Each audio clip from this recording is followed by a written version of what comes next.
It's few minutes after 4 o'clock. It looks like we have pretty good attendance. Thanks for your time. So let's see, we have Mike Dieter online. Can you hear us, Mike? And then can you try to introduce yourself back to us so we can make sure we can Yep. hear you? Can hear you loud and clear, Lucy. Can you hear me? Okay. Yep. Well, I forgot these are very sensitive. I can probably keep it that far away. So I think we all know one another. We do have Ben in person in case you don't recognize him in person. So thanks for joining us. Yes. So I just wanted to talk a little bit about our agenda. We'll review the notes, or hopefully you had a chance to review the notes from the last meeting. What we did at a staff level is we took all of the meeting notes that we've had and the discussion, including last meeting's discussion, and tried to come up with a framework of goals and objectives. You know, now deciding what's a goal and what's an objective, we need to work a little bit more on, but we were trying to get all the information into the piece that was provided to you. And then we provided some spaces to expand on things that you think that we may have missed. So we'll review that as our second agenda item. And then are there things in the 2007 comprehensive plan, which we'll pull up, and we have handouts that are still the same, or, you know, we need to reintroduce, or no, this isn't pertinent anymore. So that's a little bit about what our schedule is today. I would think if we get narrowed down on our goals and objectives, this might be our last meeting other than one final to review a final draft, and perhaps we can do that via email or electronically. But we'll see how far we get today. If you recall at the last meeting, what we did is brought up two topics that hadn't been talked about a lot and wanted to know whether they should be incorporated into the plan. And I think the consensus was that they should be. Those two items were technology and making sure that that is a priority for us when we're looking at economic development. And the second piece was kind of reaffirming that downtown development, redevelopment, and really redevelopment within the Winona community, just confirming that that was a priority. There's a lot of value in downtown, and it does drive a lot of investment. Did anybody have any changes to the notes from the last meeting?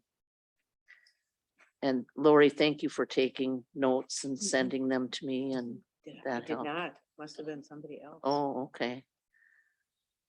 Did I send you my name? I think so. Well, okay. It was helpful because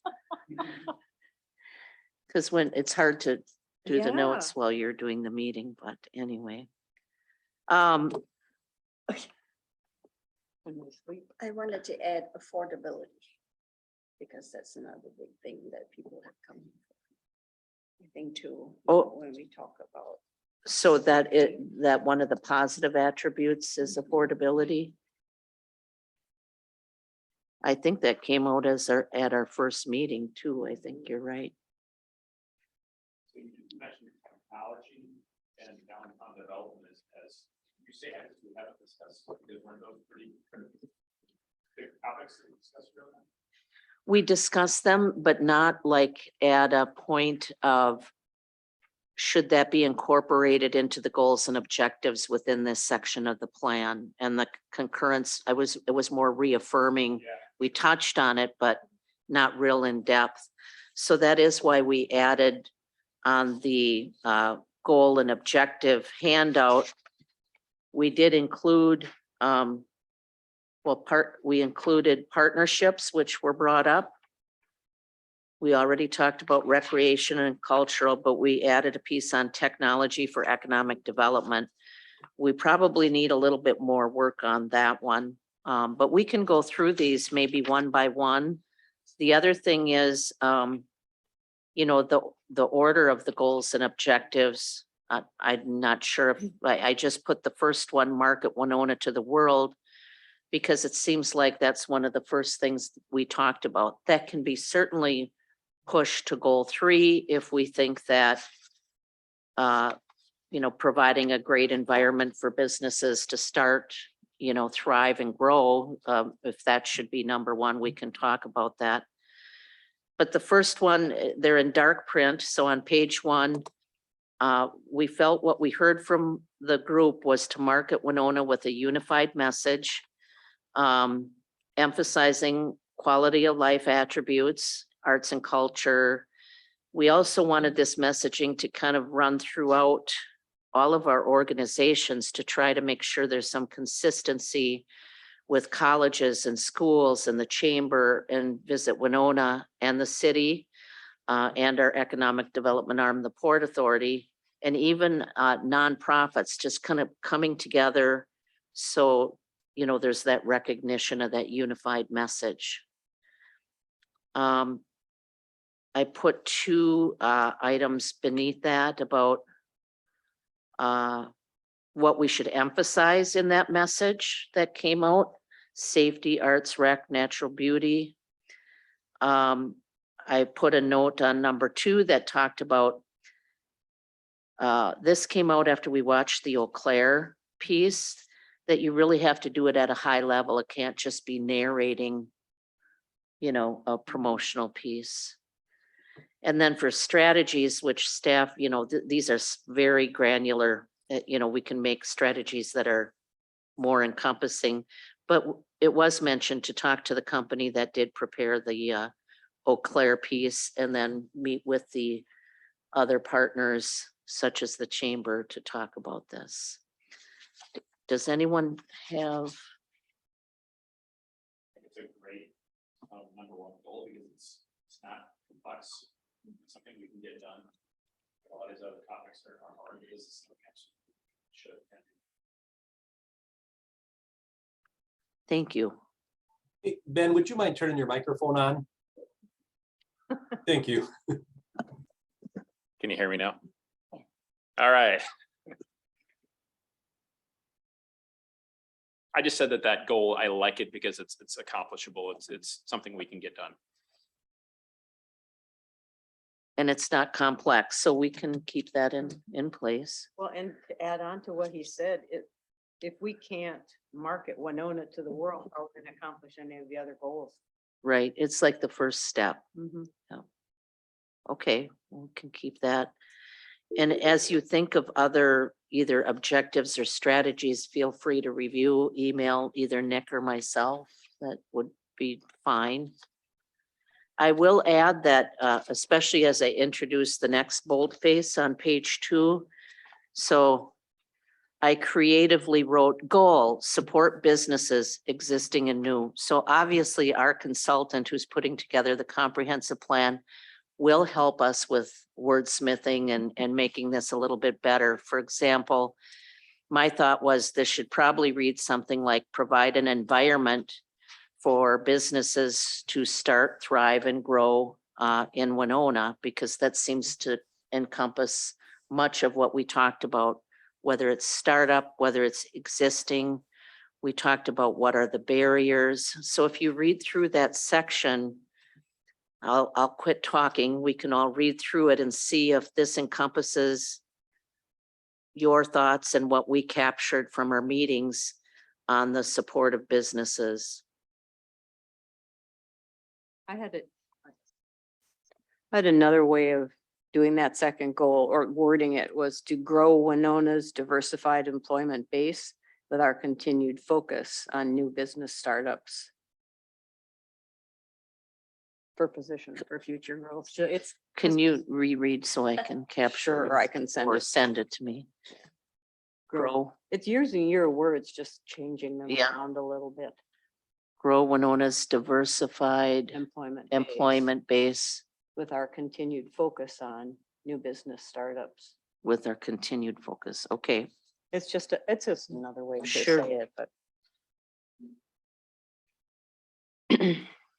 the first bullet point recognizes, again, this is where we cross over into other committees, but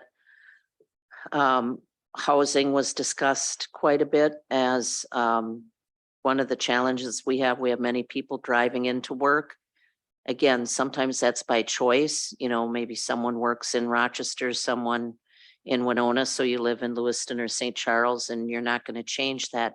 But there are people who would move in to Winona if there were more choice and affordability. We believe that's what the numbers say. That's something we try to tackle or not try to tackle on this committee. So I think that one of the things I have written somewhere, it might be under workforce more, was to recommend to the housing committee that the focus on creative tools to make it a little bit easier to kind of get your foot in the door in the housing market of Winona. One thing they're talking about is right now in the city, you can have a single family home and you can rent out 2 rooms, correct, Nick? Yes. Even in a 30%. Right? Yes, 2 rooming, so that's the scale I stole. but like, right, but you can't have a separate unit. Correct. So one of the things that housing and land use are talking about is making more flexibility. So a person who is in a R1 or R2 could add a unit for, their mother or, someone else, but it could be have a stove. I mean, a stove defines what a unit is. We need to up our game on our wording and flexibility. So. Wood burning stove. Now, we have, we also have people who we've heard from who don't like the idea of being able to take a single family and make it into a duplex. This will all be kind of flushed out at the steering committee level, deciding what is and isn't in the plan, and the reason for or for not pursuing it. So. And I think they should find out if that's what employees want. Do they want 1 room with a stove, or would they rather have an apartment or, more Yeah. affordable living conditions? If it's transient kind of work, Yeah, then that might be okay. I know we talked earlier with Mike about the migratory workers. For them, maybe that would be all right if you're coming in with the family. Would that look like from a city standpoint, just creating better incentives for people who do build multifamily through lower tax? Like, what do you do as a city to help that? and Nick, feel free to jump in anytime. Nick has worked so much more with housing than myself. But right now you couldn't take an existing home that's very large. Maybe it's very conducive to be 2 separate units, and you can't make it into another unit. So it's of about zoning. accessory dwellings. Yep. So to encourage more accessory dwellings, more thoughtful ways, maybe a duplex is a way for someone to get their foot in the door into home ownership, and they occupy one side and can, we're missing the middle people who are having a hard time getting a home in this market. So creatively coming up with specific strategies to do that would kind of be the staff part of the problem. But do you want to give some other examples? Nick? Sure. With the housing subcommittee, when it comes into owner occupied duplexes or triplexes, what we're looking at is getting back to our traditional development pattern. So for right now, to legally have a duplex or 2 residential units on a lot, it has to be 9,000 square feet or larger. Well, our traditional lot is 50 by 140, 7,000 square feet. So in essence, it's looking at what made Winona and get back to that. Where, as Lucy mentioned before, as we talked about, like right now legally in Winona, you can put 2 rooming rooms in a home, and that's just fine. It's about stable, better housing choices. Nobody wants to, use, for example, quad 2.0. I mean, those are rooming rooms with a hot plate, which with community rooms, which are fine in some circumstances. But, if somebody's moving in the town and they're looking for a residential, like a true apartment, I don't know if I want to cook every night on a stove top, or on a warming plate. So it comes down to that, along with looking at even smaller lots We'll look at we'll say our postage stamp lots where, it's a buddy in the alley. And trying to make that legalized again into being a duplex. The parking requirements, planning and zoning, they've already done a good job with that, where we do have the requirement of 2 off-street parking. To be able to have a certified rental, but when we look at, we'll just use that postage stamp lot, 4 years ago, you want to be able to make that to a rental because you didn't have your 2 off-street parking.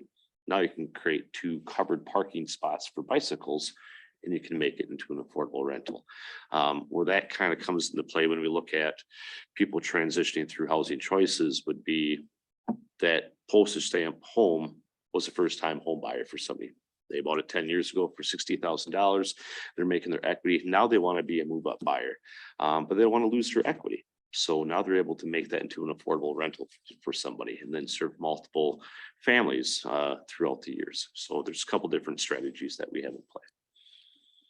So one thing we're checking into legally as well is if you have a zoning where, let's say you have a requirement, it has to be an owner occupied duplex in order to make it into a duplex in certain areas of town. The thought with that is an owner may be more cognizant of the care of the place if they're living in it. That's something we observe anyway, quite often. Yeah. So we talked a little bit on the second set of bullet points on that page about there was a lot of talk about the entrepreneurial spirit in Winona and helping that to continue to grow. And there was a lot of discussion about support services, a help center. And then there was a lot of focus talking about food and being more creative, perhaps a community kitchen, so those are pretty, again, granular things, but they were brought up. We will be wordsmithing this, but we're trying to capture the fact that helping entrepreneurs with a business startup, where oftentimes they have a specialized focus in, for example, beer making, but maybe they don't want to don't want to do the payroll taxes or something like that. How do we connect people and provide services to help them? So that's what that's kind of about. Lucy, I think at one time we looked into culinary certification. I'm not sure if Southeast Tech College did. did do that, and it didn't fly. So, and as far as these I can explain why it didn't work if you'd Oh, like to know. sure. Well, I just thought I would check into it because it's not Yeah. listed anymore in their curriculum. Yeah. But wow, what a curriculum they have. It was fun to go to their website and see everything that they offered. There's a lot there for folks.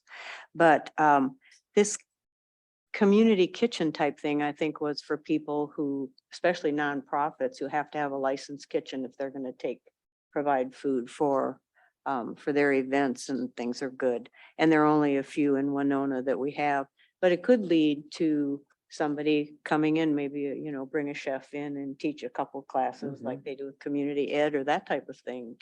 And it could be the start of something. Mhm. So why didn't it work?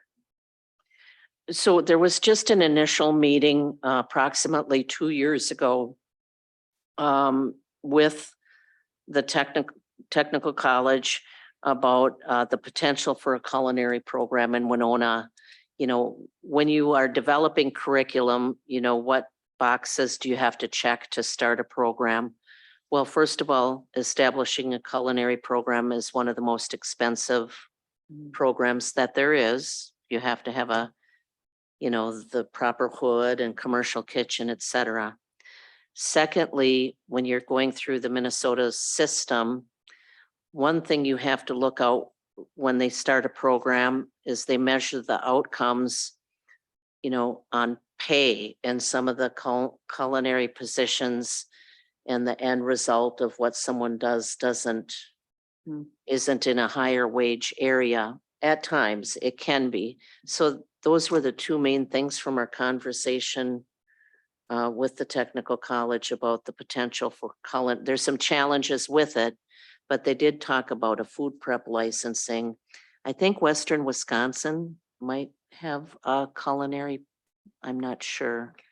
but it would, we'll continue to Mhm. explore that, but part of it is the expense of starting up a new program when they're trying to become leaner is really what our schools are trying to do. Not to derail this conversation, but how does having a culinary kitchen help? Like, Doug, you're a small business owner. Does that help you? I feel like food trucks might help you bring people downtown, but how does that really help? I mean, it doesn't really help. And I mean, the only way that it would help is if the goal is to give someone an outlet for their creative new business plan idea. And they say, I'm going to make street tacos, but I don't have a food truck or anything, but I can try out this idea where I can maybe go to a commercial kitchen, make up some stuff and serve it down at the brewery. So I have a place that I can create the food legally and then sell it at a business that has hundreds of people on a weekend and get this idea rolling to then create some, but they'd have to be not only a place that they can create, but give them a way that they can actually make money off of it, which I don't even know if that, what kind of licensing would you have to get so that people can come in and then sell food? Is there a shortage of people? Do we feel that could set up food trucks, food truck operators? I can't find a food truck. So there's a Yeah. shortage then. Yeah, unless I have Rubio's every day. Yeah, which, yeah. Which, by the way, was at your place, and it's fantastic. There's live music. It's like that's exactly what Winona needs. Right. But you're right. There need having food options and get Mhm. people to come down. So, all right, that makes sense. And it would Yep. train Yep. people to Yep. cook for people. It's probably starts. Yeah, I just don't know how that would actually translate. Like I said, if I wanted to say like, have a sandwich night every Thursday, is it legal for someone to go and make sandwiches in that kitchen and then go and sell a product to people? Because are they going to be handling it in hot containers, cold containers? What kind of licensing do they have to go through? You can't just let anybody do that. Right. And if they're not going to be turning a profit, then how are they going to turn that into their vision for their future business? So there's kind of a gap there. I mean, for nonprofits, what she was saying is nonprofits can then create food for their fundraiser to serve at events, which that would be beneficial for me because there are some, we do quite a bit of fundraising. So someone could go to a commercial kitchen, create some food, go throw an event, and that's raising money for their fundraiser. And they wouldn't be able to do that. I mean, you'd have to buy food from someone and have them make it. But So there's sorry to talking. There are like there's probably 5 or 6 food trucks that will come to Fastenal on a scheduled basis for our lunch. They're amazing, fantastic food. But I wonder, I think some may come out of La Crosse or different areas, and I think they're very busy. So do they feel that the downtown would not be a good investment? Like, because they do exist, they're around, but how do we get them downtown? Or maybe there's not enough people for them to be sustainable. right. I mean, we've reached out to a ton of them, and it's one of the issues is their schedule. They're very busy. I'd like to know which ones are coming down simply to ask them to come out to my I'll place. get you a list. Yeah. for Yeah, sure. I can't think off the top of my head, but like Yeah. barbecue place came by. Yeah. I can't remember the name, so it's really good. So we do require a city license just because they're in public and private spaces. I think it's $100 or $200 a year. What is it? It's pretty cheap. Yeah. It's you're right. pretty cheap. Yeah. And then what we just say is you have to be certified by the Department of Health and like pick up your garbage and things like that. And, but we do have a process for that. So we've been challenged too, because a lot of food trucks don't get licenses. And some of the businesses don't even know that if they have someone come in, they should have a license. I agree with that. But we talked about, what if they only come 5 times? Should we have There's a daily pass and a yearly pass. yeah, I mean, but is there I'll come 4 times a year? You know what I mean? There's nothing it's in still between. not for $100 to go to some place 5 times is pretty cheap. I just don't understand why. I mean, because I deal with this, I'm not the guy who books food trucks anymore, but we'll let them know like, hey, you can come this day. This is what you need from Winona, but I'm not policing that. So if they don't go and do it, I'm not gonna, Yeah, I'm that's not becoming. gonna tell them to an leave. issue. We don't want to deter food trucks. We just want them I think it's a community, we're going to be, our clerk administers that and the liquor licenses, Monica. We were gonna just send a letter to business owners and then to the food trucks we're aware of and say, hey, we're so glad you're coming to Winona. It would be great if you continue to come. You know, just remember, here's a link to the license and so forth. So I don't, what is that? Why does that license exist? What is it helping? Is it making sure that they're certified by the state? right, the health, Health that they department. have the health department piece that they're serving. And they remove the piece that you have to have a brick and mortar. We remove that you have to have Establishments. a brick and mortar. And that's maybe part of the concern with licensing the trucks is the restaurant would Doesn't have have to to be do it. licensed. So why don't they? Yeah. Yeah. Could the city organize more, like, call it a festival, whatever, hey, everyone come downtown Winona, we'll block off some parking lots, or could we be more proactive in helping plan these events? It's tough getting them to come, you know, I think we've had. Even if quite a we can few say, hey- events where we have asked. Yep. And they are either busy Yeah. elsewhere on those days, and it's the same, I think. They need maybe to. maybe the same 5 trucks that we see that come to Prairie Island or to your place. And I know even at, you know, Big Muddy or with some of the other events at Steamboat Days, it's hard finding them. Yeah. Because I don't know what it is, you know, for Winona. And, you know, one of the things the city has done is, so the city kind of feels their role is to have these spaces where events can occur, like at Levy Park, you know, hopefully the Masonic very soon. But that the programming, you know, like of the space, we would like the arts groups, the music groups. We want to provide the venue, but for a city to manage, we're not, we suck. I shouldn't say, it's not our specialty, yeah, but we want to make sure there's spaces that people can use to bring people in, Yeah. so. So Lucy, on that, There's my. yeah, on that note, Lucy, from like an event standpoint, is there any way that we can make it easier, I guess, for groups to come in? I think of like the Big Muddy Brew and Q. Our last chamber board meeting, it was brought up that, you know, the stage that they rent, the stage and lights and sound and all that, for the last handful of years has been like $5,500. Well, the price just shot up to $16,000 for this year. And so is there a way to have more infrastructure that's maybe city owned? A town that we used to visit back in the day in Colorado, they would have weekly concerts in the park right by the lake. And the city purchased, I think it was like a shipping container basically that had everything in there, including the stage sound, and then it would just kind of open up as they would need be, and then they would shut it. And then it was just part of whoever was organizing the event, you know, to be able to run it all. It's not a city function at that point. They just provide the infrastructure, almost just like providing public restrooms or, you know, electricity Yeah. or picnic tables. So yeah. we do have a second phase, for example, to Levy Park, which includes public restrooms and more amenities down there. So certainly the city can be part of beefing up the infrastructure there. The original plan for Levy Park did have a amphitheater that had to be cut from the project that would have really helped the situation you're describing, so. And then I Mike, wonder from like a food truck standpoint, is there a way, I guess I understand at the basic level, the importance of having the licensure to make sure that they're safe and inspected and all that. Is there a way though that you could almost waive the fee to incentivize them to come back more? So if it's, hey, if you're only gonna be here 2 or 3 times a year, we need you to do the pass. If you're gonna be here more than 3, or maybe it's 5 times a year, you can commit to certain events, hey, we'll waive it. Or maybe it's a reduced price. It's $25 processing fee, you know, to handle the clerk and reporter's time, but that way, then they have more buy-in of coming, and it's not a barrier where, well, La Crosse doesn't, you know, make us have one, Rochester doesn't make us have one, let's just skip the events in Winona.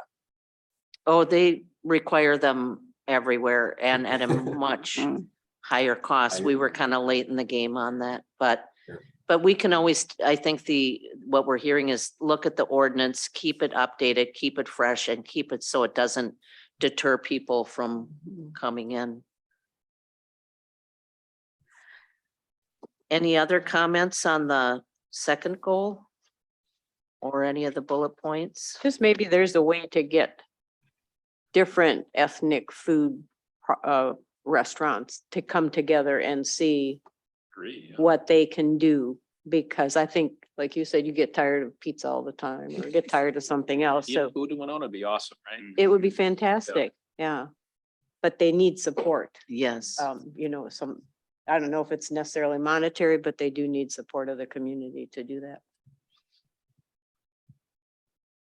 So,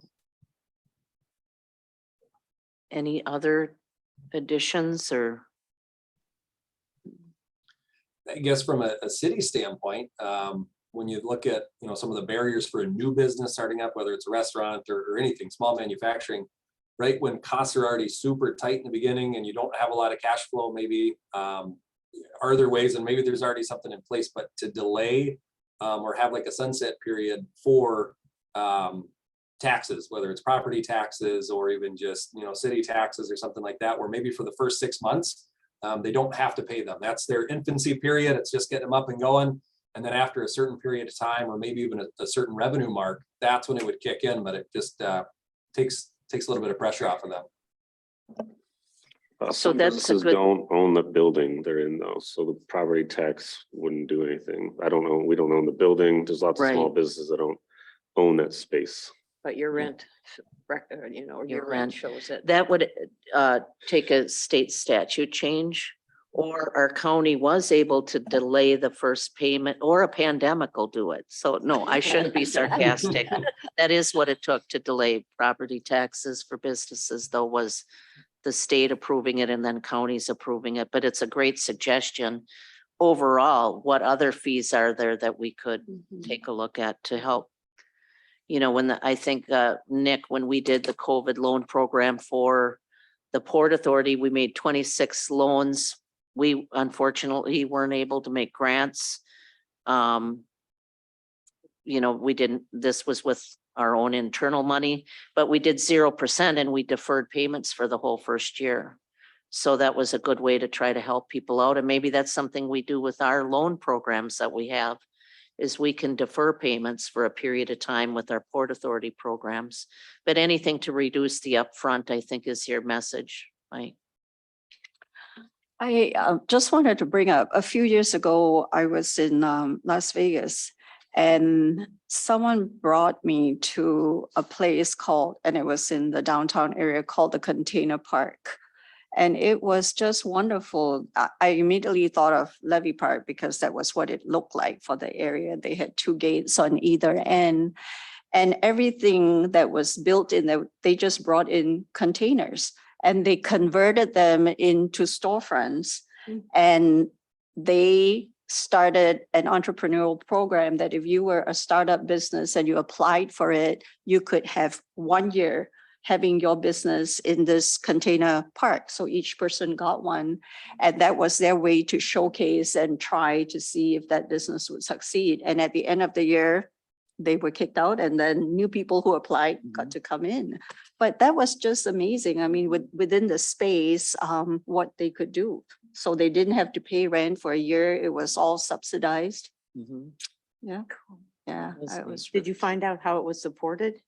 They had some very generous donors. Casino owner? Plus they had grants that they wrote from the state. So, cool. Yeah.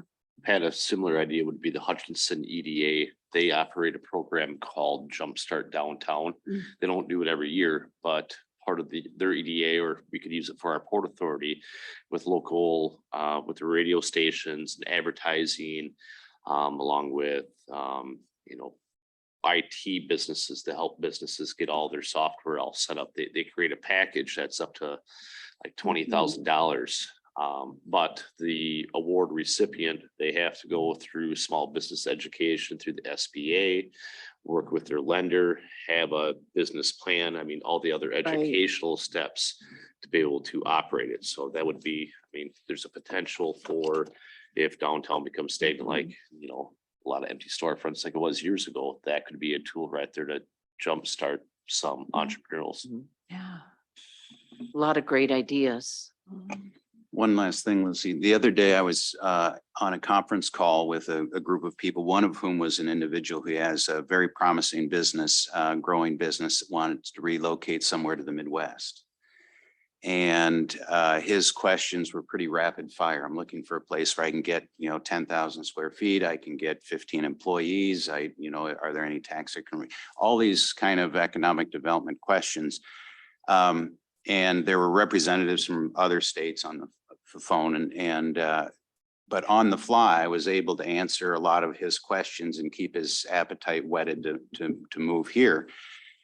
But I would have loved to have been able to say, here's a phone number, here's a number you can call and you will get all the information and the welcome mat laid out to move your business to Winona. Because we have all the assets, we have everything they need. And here is a business ready to move. And we don't have that number. We don't have that one place or that one person. And we have an active kind of informal network, because I was on the phone and I put them in touch with some other people, and this thing may happen, but we can't always rely on that.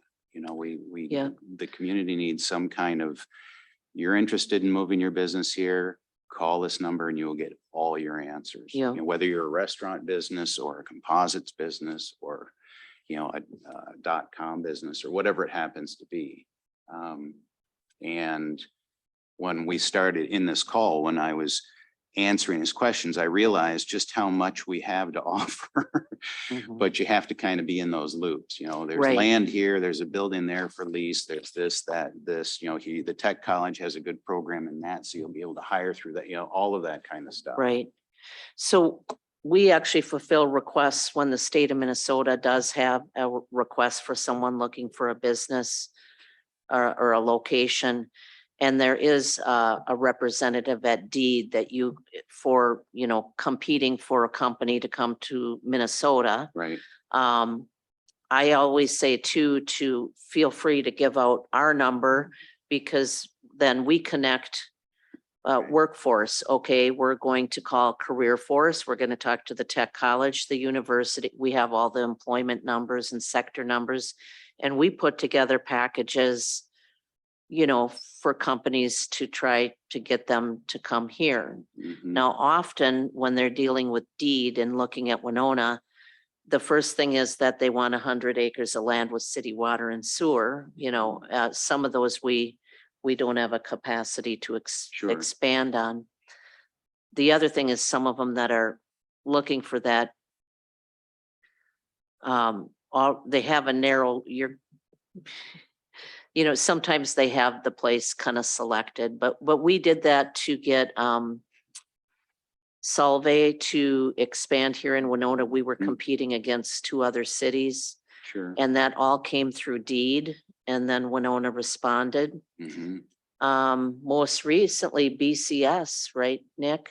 Correct. So the person who was in charge of United States expansion for BCS, we need to get our better webpage up and running, talk about marketing. Our port ones, we're working on it. We're meeting tomorrow on it. But the BCS person said, who do I talk to? This is a question we do get. And I don't think it's just Winona. It's Minnesota has to get the message out too. There should be, there's a one-stop number for permitting in Minnesota that you can call. Well, they should have a one-stop number for, hey, this business wants to move here, and I can certainly pass that on to Deed as well. But always, we can help people navigate through things, although we're just Winona, but we certainly can help them navigate through. Well, even that, something is, just basic as a hot button on the website. Winona website said, you want to start a business or bring a business to Winona, click this button and let us get the Yep. process started. And it might be a series of phone calls or whatever it is, but there's the button you click. Yep. So now you've got them. Great suggestion, So especially since we're redoing the webpage exactly. in the next few Much months. needed. Yeah, and I'm sure there are any number of people, myself included, we could be informal Yeah. resources in that to say, okay, when you click this button, depending on what you're looking for, we can put you in touch with a resource. that can help That's you out. great. So, Good idea. I know Ben will want to do it. So I do want to move us on to the next goal. So I think we covered support businesses existing and new. Diversify businesses, emphasis on startup and support and help and restaurants and food and ethnic. So I think I have enough to add there. The next goal we talked about was encouraging development and redevelopment in Winona, and in particular in downtown. What I then did is we actually have a downtown strategic plan, and there is a downtown subcommittee that is working on a component of the plan for downtown. What I wanted to share with you is I think what we could do with our goal is refer to the Downtown Development and Riverfront Committee, but to make sure that we are promoting projects in Winona, and the criteria are listed at the bottom of page 2. In our plan that was done for downtown, this is kind of our checklist. If there's a project and it brings more people to downtown Winona, if it's financially feasible and sustainable, if it is environmentally sustainable and meets the goals for the community, and if it's a need that's not currently being met, and if it's accessible and inclusive, those are projects we should support in development and redevelopment in downtown Winona. So we do have that plan in place. I didn't know how many of you knew that we kind of have this checklist in place to say, you know, let's take American Cruise Lines. That marks, does it bring more people? Absolutely. Is it feasible? Yes, we have a very good agreement with them. And Pat works very hard, I might add, and her, all the people who help with that. And is there someone, I don't think I put this in there, is there someone to take the lead? That's often another piece that we have in there. Are you suggesting that possibly we take this off our plate and give it to the other subcommittee? I think what we would say is this is a very important goal. We want to keep it as an economic development goal, but some of the objectives and strategies might be further explored by that group. Because they are going line item through the downtown strategic plan, so. But to still have something there.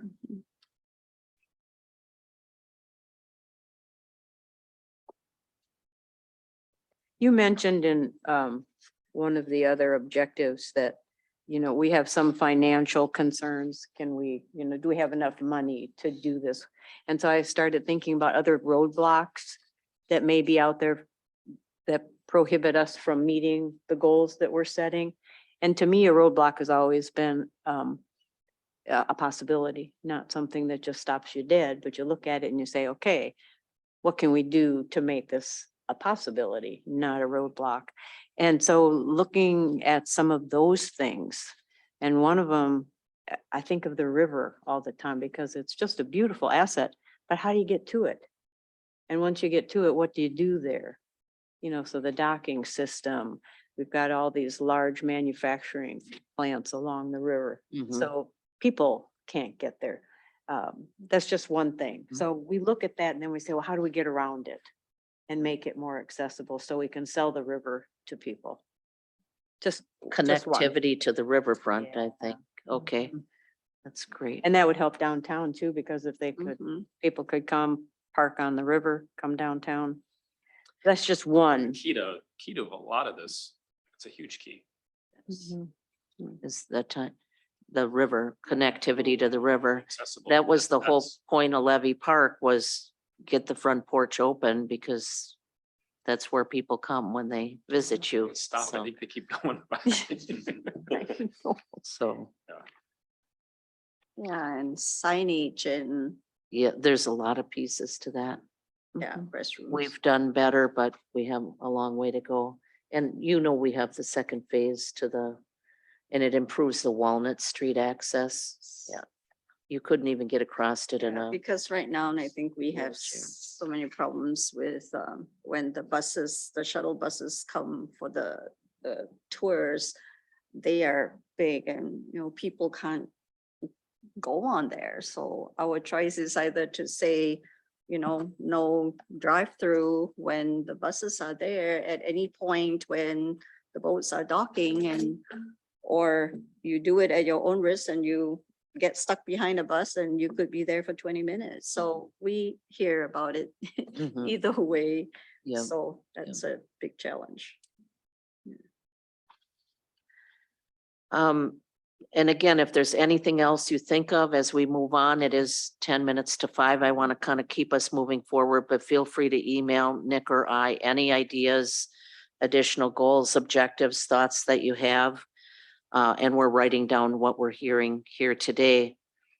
So anything more on downtown, but we do have another group working on that. I think I've heard that we want downtown investment, development and redevelopment to be a goal within the economic development component of the plan, but maybe relying on some of the strategies, with that group that's Mhm. looking at that closer. Are they talking about the river access or is that? we've Oh, talked- yeah. Okay. Yeah, their title is Downtown and Riverfront Committee, so. The next goal I kind of struggled with because I combined it and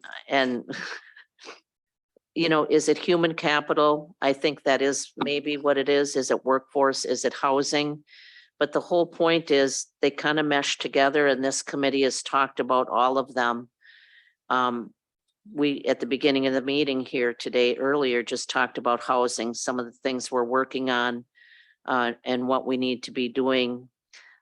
Human capital and how do we become a place where people want to live. At the last meeting, we talked a lot about welcoming people and just, trying to be very inclusive.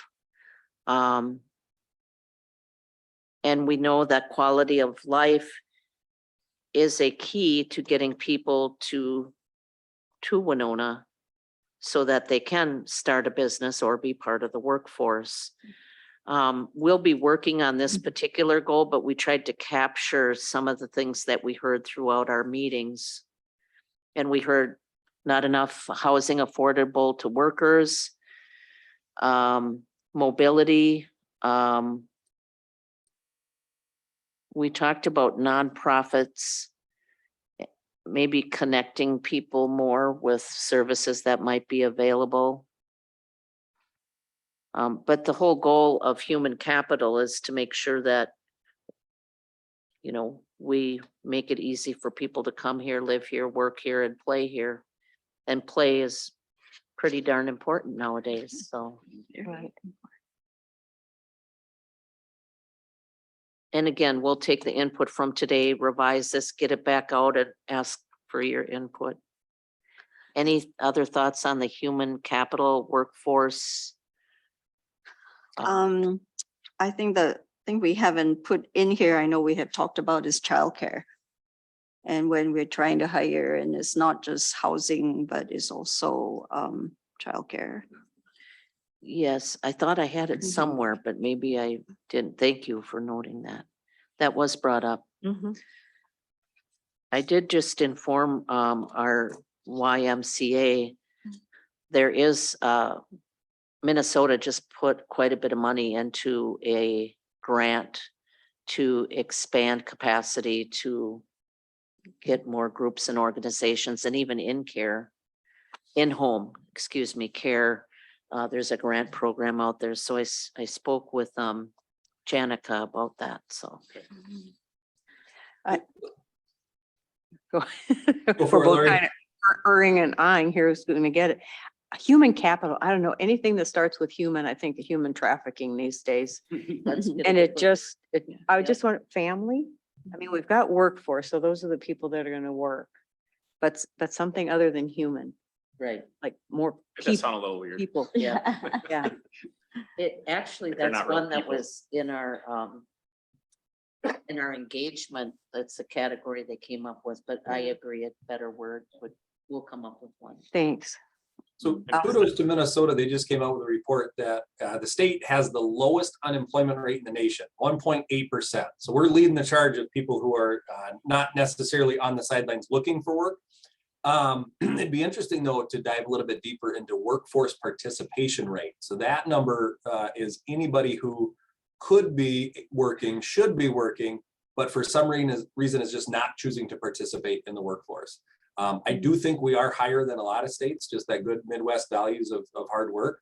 But you know, to Lori and Pat, now your point with the childcare, when we look at the barriers, so these are people who could be working, but they're not actively looking, and that's why they're not counted in the workforce or the unemployment rate. And so, and I know that childcare is a barrier. We know that transportation is a barrier. We know that maybe second chance programs with criminal backgrounds and stuff like that is a barrier. Part of it, it's on the companies, our local businesses, to say, yeah, we're going to start providing childcare. They'll have a line of applicants out their door. We're going to start saying, hey, we're not doing any background checks, and it's going to make it easier for people to get in there. But I think that it's a major thing to look into from a city standpoint of how can we support transportation, childcare, and obviously with the housing committee, we know if we're going to get more people to move here, we have to have a place for them to stay. Thank you. But yeah, Thank I don't you. know if Mark at Deed would be the best one to reach out to as far as looking at our workforce participation rate. So if we can find like what's the number of people that could be working but are choosing not to, and then really looking at that, and maybe we do with Engage Winona like a separate focus group on that group to say, hey, what is it? Why aren't you wanting to participate in labor? My wife's a perfect example. I guess it's by choice, but master's degree, and she's a stay-at-home mom, but she's choosing to raise our kids, and eventually she'll transition back. But there's some people where it's not a choice. It's no, I can't find a place to put our kids, or I can't find a way to get to work. But maybe dig a little deeper there. So Mark has left Deed, just so you know, Mark Oh, I Schultz. didn't. Or Yeah. he's in a different division. Okay. However, I do know statewide, I was just at a meeting last Friday, and Minnesota was always #1 for workforce participation, or in the top 2, and for women in the workforce. And I know our numbers dropped, and they dropped during COVID, and it hasn't come back since. So those are, I'm trying to get it on a more local level, I think is what you're saying. What is that rate for Winona County? I know we can get Southeast Minnesota. I don't know if they break it down by county, but even doing some research ourselves and surveying what, maybe we could work with Career Force saying, what would make you want to join the workforce? Mhm. And what if people say, well, I need to make at least $18 an hour? Well, then employers know, okay, I guess we need to look at where we're starting. And Mhm. good points. I'll just add, I just learned before I came here today that I don't think it's super confidential, but we are going to start at Fastenal looking at ways to be more flexible with scheduling. So maybe 3 days at work, 2 days at home. This has been a big Fastenal. We don't allow you from work from home type of stance we've had for a long time. And we're realizing that has to change. The world is changing. So I think that's part of the solution is companies like Fastenal saying, yes, you can. I mean, we're opening the door to some work from home. So Yeah. I think that's a positive step. Another thing in larger cities, I don't know how Winona could do it unless we had a consortium downtown for childcare, is to have them in the businesses. So then, Mike, we get bad press about things that happen to kids in childcare situations, as well as elders in those kinds of situations. But if you could go to work and have lunch with your child, because the childcare is right there in that business, or at least within 2 blocks walk, you feel a lot better about leaving your child with someone else because you have a lot more control. It's not easy to stay home with kids. For those of you who have, both moms and dads know, going to work is almost a better solution, but you have to feel good about your child being with someone that you really don't know whether you've got background checks or not. Good point. Thank you.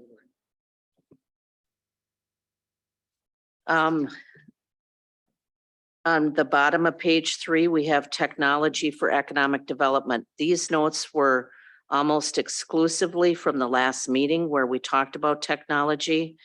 So if you weren't at the meeting, please feel free again to add what we're talking about is that connectivity is important.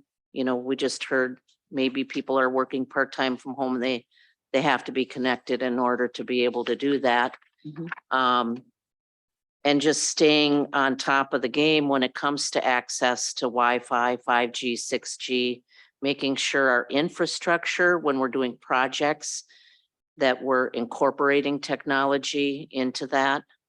So those are some of the things I wrote down as far as the goal for making sure we incorporate technology and connectivity as part of our economic development. If there's something I missed or didn't capture, again, feel free to let me know. This was just one of the goals where I thought sustainability really comes in, because we can't get somebody hooked up and then kind of drop them And for it drops. whatever reason. So the sustainability of that connectivity, important.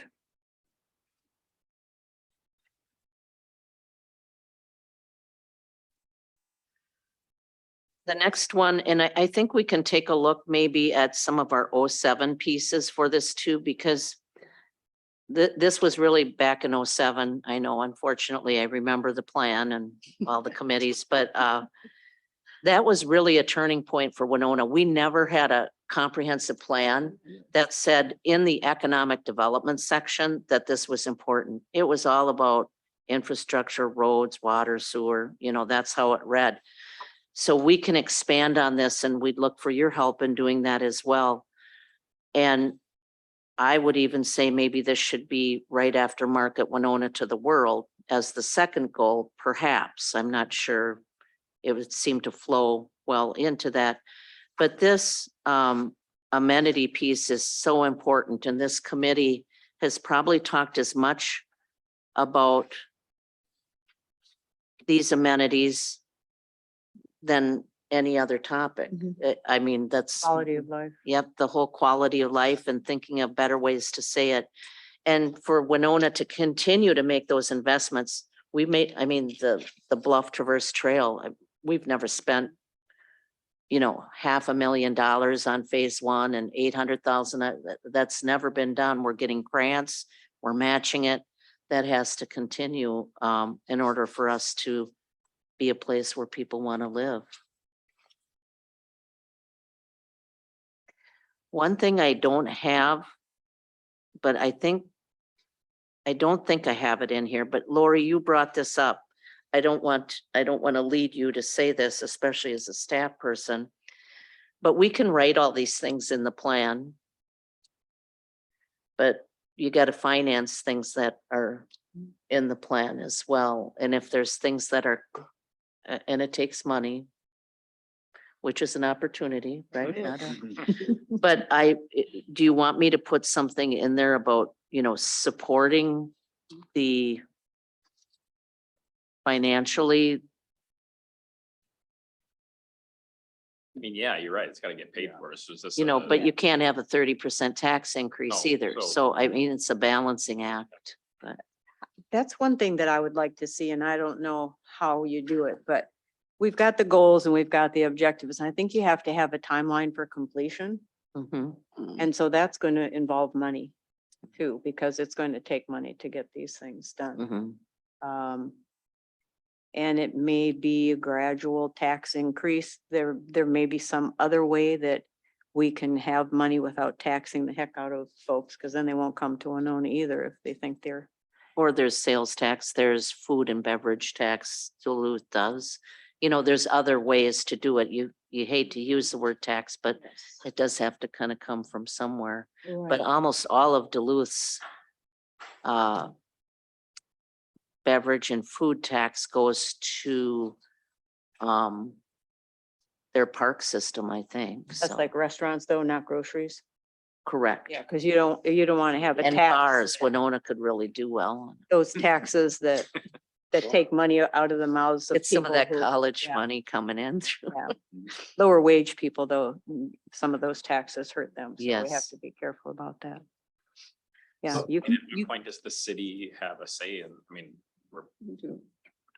is there a referendum? Do you want to raise your taxes? It's important to you. Yeah, Is there a way to get that in a vote or survey or? something we do? I think in a survey, yeah, even engage Winona, ask them if they want to tackle something like that for us. That's a good idea. So if we have amenities like parks and trails and all that, that local people are gonna use all the time, but yet local people have to pay for it, right? And maybe not great if you have to increase taxes like crazy. Are there recreational amenities that would bring and be a huge draw from other communities? You know, when I think of like a zip lining setup, I think up in Wausau, Wisconsin, they've got zip line tours. You can go through the forest. You would have people coming from a, 90-mile, 100-mile radius to come check this out. There's a ski hill in Wabasha, there's a ski hill down in La Crosse, that's been done. But is there a tubing hill anywhere in the winter that would bring some winter tourism to town? So when you think of, the city might need to develop a piece of this, almost treat it like the Lake Lodge, where it could be city run or it could be private run, you could contract with a company. But if it's drawing outside people, now you've got hotel stays, you've got restaurant stays. It almost pays for itself eventually. So when we're thinking amenities, can we think bigger than just another park or just another trail? Mhm. Those are good, but I don't know, something that's going to draw in outsiders. Great point. like the ice climbing wall. The ice Bingo. park brings Yeah. in tons of people from all over. I think we had Absolutely. more than 24 states that they came from last year. So, Let's hope the climate warming doesn't change us. So we can't yeah, do that that's, anymore. Yeah, even like skate across Like the Lake tubing Winona. idea. Yeah, I want to go tubing down one of these In fact, I hills. remember seeing an old vintage photo of Winona that there was a with a toboggan zip- run Yes. that went from up on the bluff down onto the lake. That would be good. I think we ought to reinstitute. Long that. time Well, we ago. too done St. Mary's all the time when we were kids. And out at the country club. Yeah. Yeah, Then they decided that people were tearing up the golf Yeah. course. I think that was. yeah, it. and now the tubers run into the cross-country skiers. Mhm. At St. Mary's. Can be Yeah. dangerous. Yeah. But think- I think I get the point about include in this amenities that are not only for our people who live here, but that will draw people in and think big on some of Great point. those. Yeah, that's great. The last one I have, Lori, you brought up partnerships a lot and how important it is. And I will say we do have Nick, what is the name of the subcommittee saying that governments should work better together and meet once in a while and, Like the government transparency subcommittee. or that, no, I think that we There's can 13 address. of them, Lucy. I'm sorry. I don't. Yeah, remember no, all. no, that's okay. My point is, do we want partnerships as a goal, or is it something that in each of our goals, we need to consider who we partner with? Or is partnership a separate goal? My other point is there is a committee that's a section within the plan they will have, and it's about Winona working together, connecting the nonprofits. The school, the county, the city should be talking on a quarterly basis. Who's doing what project, where, when, how, because we need to work together. And I can never remember the 3 or 4 things that has to be with every single goal. But why don't we put partnership up there Okay, instead of having it be a separate goal? So everybody knows whatever they do, they got to work together to Yeah. make this happen. Is that possible? that is, and I do believe, I read through that committee, I can't remember.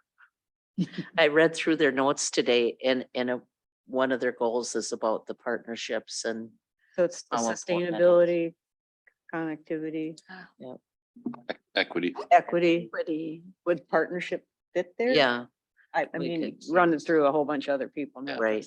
And partnerships just in general, pretty much every subcommittee, we're even with Yes. housing, I think they've identified 2 positions, newly created positions to be able to be the liaison of connecting underserved communities, seniors, low income with the resources that they need, people for mental health services and Perfect. just all those different partnerships for underserved populations and demographics. So, I mean, So, that kind of concludes what we had written for the goals and objectives.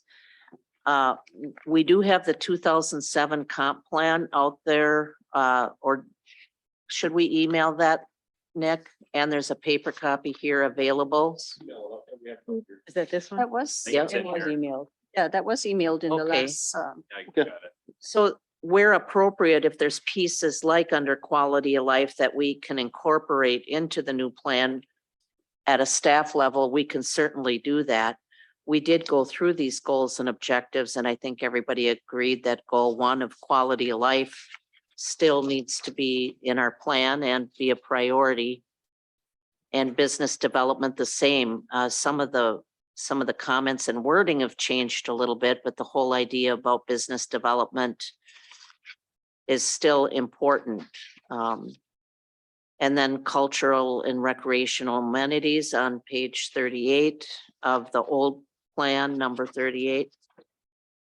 The one thing we did change is we had a section on, do we have all the, oh, the composite cluster. That discussion kind of came back to we should support all businesses, including those where we have a lot of strength like composites, but maybe not exclusively separate that out as a goal. As soon as you draw attention to one, you're going to make others feel Feel as if bad. they're not contributing. So it's probably better not to. Well, and here's another one, and someone brought it up to me. I think they were from Deed. They said, you know, have you ever thought about how many businesses you have in Winona that are related to manufacturing in the recreation? You know, so you have Winona Canoe, you have Sanborn Paddle, we have Pillbox Bat, you have the old Windcraft building has Enlightened Equipment, you know, and a lot of them have been newer startups. So maybe that's our new cluster. I don't know, but Because one of the things, didn't they say, I don't think it was with the composite, but that businesses that have been here for a long time historically started here a long time ago. They're almost like heritage kind of Mhm. businesses. But yes, a lot of these are newer. I think we should take that page out of the financial report that we got, where it lists all the companies that are here, when they started and oh, what sure. they've done. It would be great for everybody to see Yeah. that. I can get that out. Our financial report? Yeah, that we just did last month with this Port Authority. Yeah. It listed in there You mean companies. the top 10 taxpayers or the, I don't think so. I'll find it and I'll send it. okay, we also have a project list of every business we ever worked with. But from when? I mean, this showed when Merchants Bank was started in 1800s. Oh, the economic development section of the financial Financial, plan that Jessica Mhm. wrote. Yep, we can get that out. That's great. On that page 39, we have, I don't think we have a goal like we did in the last comp plan of pursuing a conference or performing arts center specifically. You know, I do think Wow. that we need depending on to, what happens with the Masonic Theater. exactly, That's kind of, yeah. And what's going to happen with I can't remember what Bob Kierlin is calling his. I keep wanting to Minnesota say Majestic. Masterpiece Hall. Masterpiece. I want to say Minnesota Majestic. Masterpiece Hall. That will really change Yeah, things. That's, If there's a call for it, you know, it may be that it opens up to other performances besides the one that they have, because we definitely could use the space. mhm. That'll be 700 seats, I think, 6 or 7. Wow. it's, yeah, Huge. it is. Wow. Next to the library. Where the former auditorium was. So they're talking about, it's kind of a state of the art music performance center that they're graciously investing, you know, well over $35 million in, and it will also contain some of the European art within that venue as well. So, Yeah. That's a catalyst. yeah, Yes. Talk about bringing people in. exactly. And they're structuring it with most of the activity on Sunday, which is a low hotel day, Sunday, Monday type thing. So we'll see. We got to get the hotels and we got to get the restaurants The here. challenge, that's the challenge. Trying to get retail and restaurants to open on Sunday, Monday, even for our boat passengers right now is just very challenging. And if they expect people to be coming on a Sunday and we have no restaurants open, it's just gonna send everybody to La Crosse and Rochester. Yeah. What's the That reason will for not Sunday? help Did they say? They need a day of break, they think, so Sunday and Monday, which is a challenge now because more people are traveling and staying Sunday and leaving maybe on Monday. Was the But, question, why are they choosing Sunday for performances or why are businesses shut down on Sunday? Oh, why are they Why- choosing Sunday? Because none of our businesses are open. It seems like Right. a- But our hotels are booked on Fridays and Saturdays. And Sunday's a day where there's more rooms available. So might be- maybe with that kind of drop, people will see an opportunity and choose to capitalize on it. We'll see. We'll see. But they can change. I mean, it's easy enough for them to change the day that they're open than Yeah. it is for us to open restaurants and hotels for people that want to stay there. When I first worked with downtown, when I was here, tried to get common hours for stores and getting them to stay open, it's really a challenge. I understand, everybody works very hard, but when you start looking at the percentage of sales that are made after 5 PM and on weekends, Not good. it's a lot. So, Yeah. does anyone have anything else to add? This is just something, if you want to use it, I found it on Winona State's website. And they call this a stunning natural setting. I thought that was a beautiful use of 3 words. You want to- That is, And it wasn't something that in quotes from them, it was on their yeah. front page, so. Like it. If we decide on transportation, we didn't really talk about that. We How have a was transportation committee. So, Yeah. but that should also, I think, infrastructure. I was at the train station today because the Great River Rail commissioners were traveling from St. Paul to Milwaukee to speak to legislators and look at the in station and talking about the second train opening and starting sooner than they had expected. So they're looking at spring of 2023.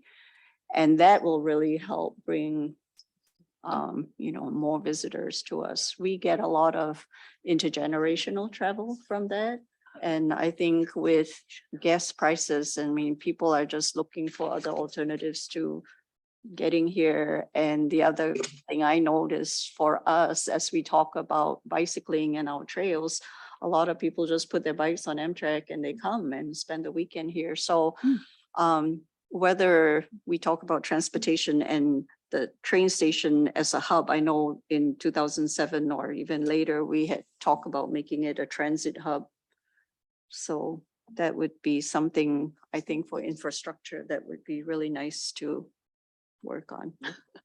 Do you think there's a possibility to get the railroads involved? Would they want to help us on that? Work your magic, Pat. We'll see. They're not happy. with We're me. having, I don't know. I'm trying to get their tracks out of downtown. How's that going? Yeah, come on. Not good. No, we're just step by step. Mhm, We Right. tried to just make the acquisition, but yeah. But CP owns the railway, our depot, right? And they just lease it out, so. Dana Johnson told me once that we could build her over the top of it. Yeah. Sound like a good idea. Does Severson still own that building that is that former freight house? No, Because, No. no? oh, no, Oh, Brady. Brady. Oh. has owned that for a long time and Yeah. it might be going through a transaction right now. So, yeah, but yeah. I like a restaurant there. think the Place to, university. it's just, I sat and talked to so many people who were at the train station waiting this morning because I was in a meeting. I didn't get to check on the time the train was arriving. And it just is so hard when people have no idea that if train is delayed and there's not quite enough time for them to, walk into the downtown and get something, or if it's at night and we have the one that's coming from Seattle and it's 11 or 12 and it's dark and they're the only ones open there, that is not a good facility to be at without anything close by. Shorties is deeply missed on number of fronts. Right. Yeah, so. Should we set a Yeah. tentative next date or is the next Thursday the 17th or 18th? 18th. September or August, Thursday, August 18th? I won't be here. You won't, okay. How about? It's a good day for me.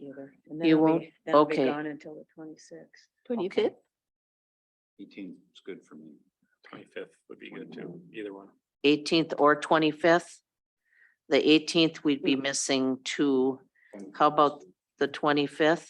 I'll be Or- gone until the I'm out of town on the 25th, but yeah. that's all Okay, right. I'll communicate via email on how we can get to our concluding meeting and we can set that up. If you go that for, Monday, Tuesday, Wednesday is the last. The 28th, 29th, 30. Yeah, 29th, it's, 30th. we don't have rooms because it's budget hearings here. Ooh, Yeah, Yeah, sorry. and you don't have staff But because we're in budget hearings. depending what time you have it, I could maybe zoom in, Okay, not this week, but this week because I'll be in Boise. okay, maybe she was suggesting the 29th or 30th. Our budget hearings start at 5. We could meet at 4. I can check in. What do Monday and Tuesday, the 29th and 30th of August look like? You would? I'm good. I can. Good for me. Okay, we'll try to make, if we had to meet at 3:30, could you make 3:30 work? 30th would be better. I could probably move something on the 29th if I had to, but 30th would be better for me if we were gonna do 3:30. The 30th would be better if we're meeting at 3:30. Okay, Yeah. okay, and maybe I'll just make sure my hearings for budgets are on the night we don't meet, so, Yeah. all right. I think we're all set. So what do you want us to do? Yeah. Between now and then? We will revise the goals and objectives based on what we heard today and send them out. We have all the information out there on the meetings we've had and the notes. If there's something glaringly missing or you want to add something in a particular area, let us know. And then I think we would conclude with the goals and objectives at our final meeting. What happens from there is the goals and objectives get presented to the steering committee. Now, here we have 2 steering committee members on the Economic Development Committee. Someone can present, or one of you who are on the steering committee could present the goals and objectives. Jeff and you, Lori, Mhm. they're on, Jeff Van Fossen and Lori Lucas are on the steering committee for the comprehensive plan. This gets incorporated into the economic development section, which also has a lot of data. So it's not just the goals and objectives. There's a lot of data on trends that have been captured by our consultants that get included in that section. And then there's at least, there's a draft version, there's many input sessions, there's a revised draft, and then there's a final draft. So those are some of the next steps, so. Well, thank you. Excellent. Yeah. I'll email out either the 29th at 4 or the 30th at 3:30. Okay, thank you. See you, Take Mike. care. Thank you. Yep, Bye, Mike. No.